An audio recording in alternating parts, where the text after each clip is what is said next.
Hello and welcome to Digital Learning Day 2021, sponsored by Ohio EdTechs.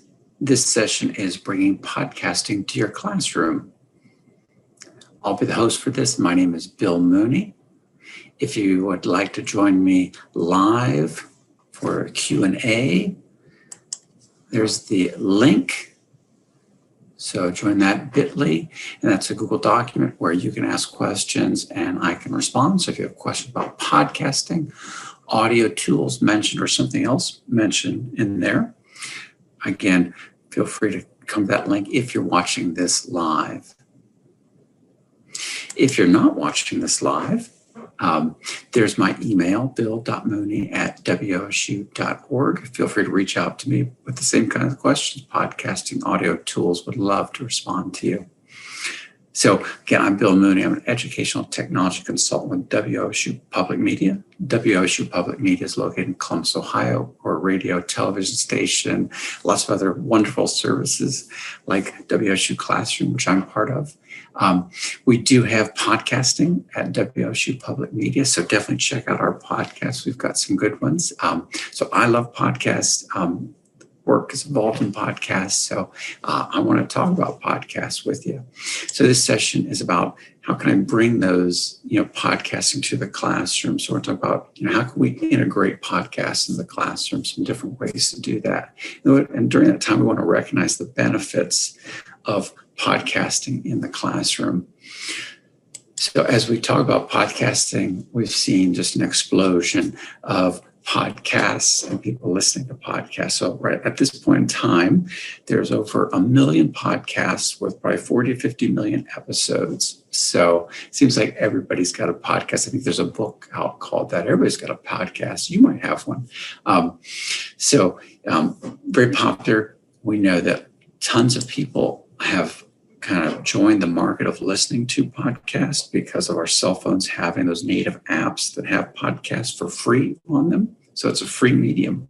Who doesn't like that? So you'll see a lot of people will listen to podcasts while they do yard work or walk their dog or exercise. So podcasting is popular there. It's also popular in cars. People hook our Bluetooth phone and we listen to podcasts there. So we've seen the media explode. Everybody, as we said, has a podcast. So if you're a little newer to podcasts, you might say, there's podcasts, about this subject, but there's really, I'd say 4 or 5 major topics now. So there's interview style podcasts where someone's interviewed, whether that be an expert on science or movies, whatever that is. So there's a lot of interview podcasts. There's a lot of kind of journalist podcasts in terms of maybe the story is telling a story that's 10 or investigation story, 10 to 20 minutes long or maybe longer. There's podcasts that just go into science. So I'm pictured here. I've got one called Radio Lab, which investigates science questions. I've also got up here, the Wall Street Journal has a podcast. So lots of different formats. So definitely look at, because I think you'll find one that your students and would fit in your curriculum. So how can I bring podcasts into the curriculum? Well, the first way to bring them in is to really how a lot of us got introduced to it by listening to it. So if I'm covering the Great Depression, is there a podcast that kind of talks about the Great Depression? It's 15, 20 minutes long. Oh, that'd be perfect to insert into my curriculum. Or, whatever I'm teaching, there's probably a podcast that fits in that. So if I want my students to listen to those podcasts, what are some good podcasts? We used to be able to kind of talk about that 4 or 5 years ago. This is about science, but there's been so many. What I regularly recommend doing is when you're in your podcast app and you're looking for podcasts on your phone, search major institutions that correlate with your course of study. So if I'm a science teacher, I trust NASA. Go to NASA and go in your podcast store and you'll see NASA's got a podcast, Smithsonian's got a podcast, National Geographic's got a podcast. So you're going to find podcasts related to the subject you teach, no matter what it is. So go to find those trusted providers and then kind of find episodes that might work. Now, I found an episode. Oh, this would be perfect with my students, this one episode. How do I get that episode to them? That's it's harder than you think. So what I recommend is that you think, oh, do I have to have each student get out their mobile phone, and do I have to have them subscribe to something and then download an app? No. There's a couple ways that you can easily bring podcasts to students without asking them to get their mobile phone out. Most of our students have access to a laptop, whether that's in school or they've got one at home or a computer. So they can access podcasts that way. We think that I can only get podcasts on a mobile phone, but that's not true. So there's two ways. Let me show those briefly. So the first one is podcast.google.com. A lot of people don't know. If you go open up a web browser on your computer and you go to podcast.google.com, you'll go right to Google Podcasts. And you can search all the podcasts, which are going to be the ones that you're going to look for, and you'll find the episodes, and you'll be able to listen right on your computer, on your Chromebook. So I can immediately get students access that way without having them to get on their phone. So go to that website, try it out. Notice how easy it is to use. Now, what if I found a podcast on podcast.google.com that I want to share with my students. Well, find that episode by the search. I'm looking for Planet Money, and I want this episode. And when that episode comes up, there's a link at the top. If you copy that link, you can then give that to your students, whether that's in Google Classroom or whatever you use for your LMS. Put it there, or you put it in the Zoom call. So that link will take the students to that episode so that they can listen to that. So it's a real easy way to share podcasts with students. The other way is, I think a lot of us forget that all podcasts have a website where they house all their episodes. And when you go to their website, you can listen to the episodes right on the web. So I mentioned NASA. So if you go to NASA's website, you search podcasts, you'll see all the podcasts they put out. And then you can click on the series you want and find the episodes you want. And there you go. Same thing with when we talk about sharing with students, there's a URL that I can copy, send to the students. Now they can watch it. No special device needed, just the internet. So use those two sources to share podcasts with students. Now, we talk about, why would I want to share podcasts with students? Well, think about the accessibility of a podcast. We can stop when we want. We can listen to it at the speed we want. Maybe we like faster or slower speeds when we listen. We can listen to it when we want, right? So if I want to multitask, some people really like to learn well when they're kind of up and doing something. So if you want to put on the earbuds and go out and shoot basketball and listen to the podcast, the student might absorb that that way. So really getting them in their environment where they're comfortable and allowing them to consume that. That's one of the reasons we really want to get podcasts in their hand. We also want to remember a lot of podcasts are professionally produced. So there's music, there's sounds involved, so that all that can help with learning. So those are some reasons we want to give students podcasts to listen to. I'm going to pause here. So if you're watching this and you're doing this for certification, there is the code for this, BPYC2.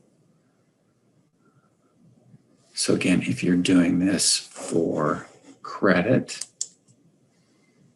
there's the code.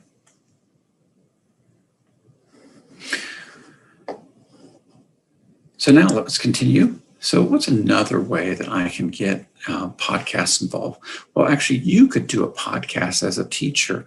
All of us do direct instruction or lecture at some point. Some of us might do 5 minutes of it. Some of us regularly maybe do 20 minutes, 30 minutes of it. But if I can do an audio podcast and create that audio file for the students, now again, they have access to listen to it at speeds they want, how they want, when they want. So the question comes up, oh, great. So if I create a podcast, does that mean I have to get on Spotify and iTunes and sign up and become an artist and all those things? No. There's really a couple easy tools that you can use free that will let you create audio files that you can then give to your students through, again, as we talked about, through the LMS or email or however you digitally communicate with students. So I'm going to take a moment and talk about those two free digital tools to create audio files. The first one is called Cloud Audio Recorder. You can find it at the Google Marketplace. It's free. So if you go there, you can add it on your Google account and it'll show up in your Google Drive. So once you add it, sign into the app or extension, it gets added to your Google account, and then you launch it from your Google Drive. And it's the easiest tool to use because it comes up and there's a start button. It records you. There's a stop button. And then when you stop, you've got some choices. Where do you want this file to go? Do you want it to go to your Google Drive? So it'll create a folder and put that file there. Do you want it to download to your computer as an MP3? That's a good way too. So however you decide you want that file, it'll give it to you that way. And then now you've got that file, you can give it to the students. Real easy process. Really recommend that Cloud Audio Recorder. The other tool that is web accessible, and I think it's easy to use, is Soundtrap. Soundtrap is a website, but it's also an app, so I can put it on any device I have.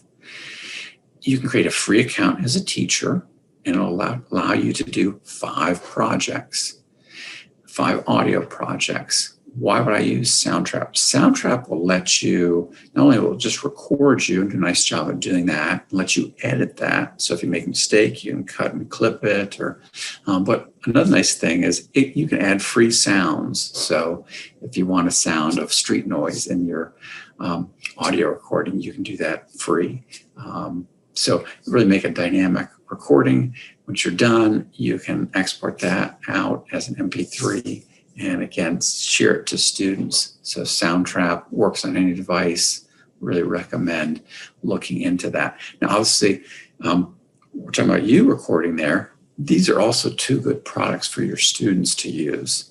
So if you're looking for a student, you maybe have a student who's interested in audio and wants to demonstrate learning that way, those are going to be 2 tools I would recommend. So now, a lot of us, though, say, okay, I could have my students listen to podcasts, or I could create kind of audio files podcast to give to them regularly. But a lot of us really want our students to do it. We want them to get into this medium. So again, as I was talking about earlier, demonstrate that learning through that. So we could have students turn in an assignment or a unit project through an audio, create an audio story or an investigation. So maybe make an assignment where everybody's going to talk about something that's happened in the community, a historic event, and everybody kind of does a little report or an interview project, or create a fictional story through audio, through a podcast. So lots of reasons to get involved with podcasting.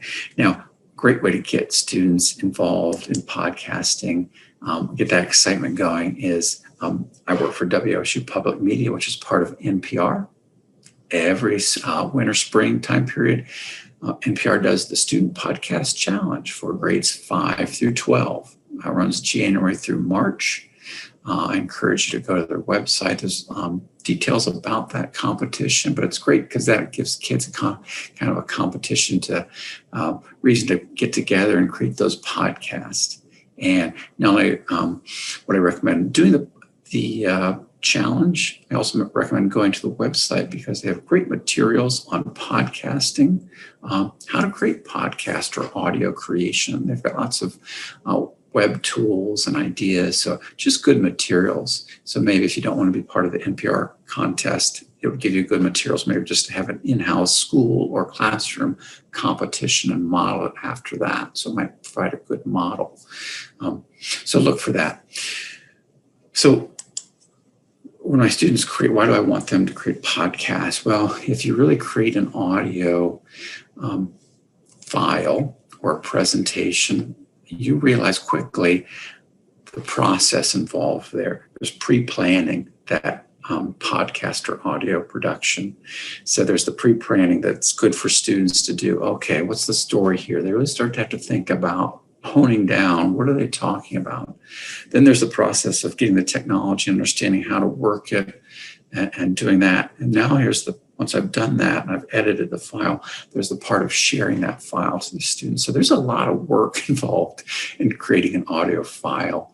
And so I think it's important to have students do that because they'll learn a lot from that process, like the writing process, right? There's first drafts, rough drafts, and my final. So I think it's really important to get students involved in podcasting. So hopefully you use those and recognize some of those benefits. I want to thank you for your time. Again, I am Bill Mooney.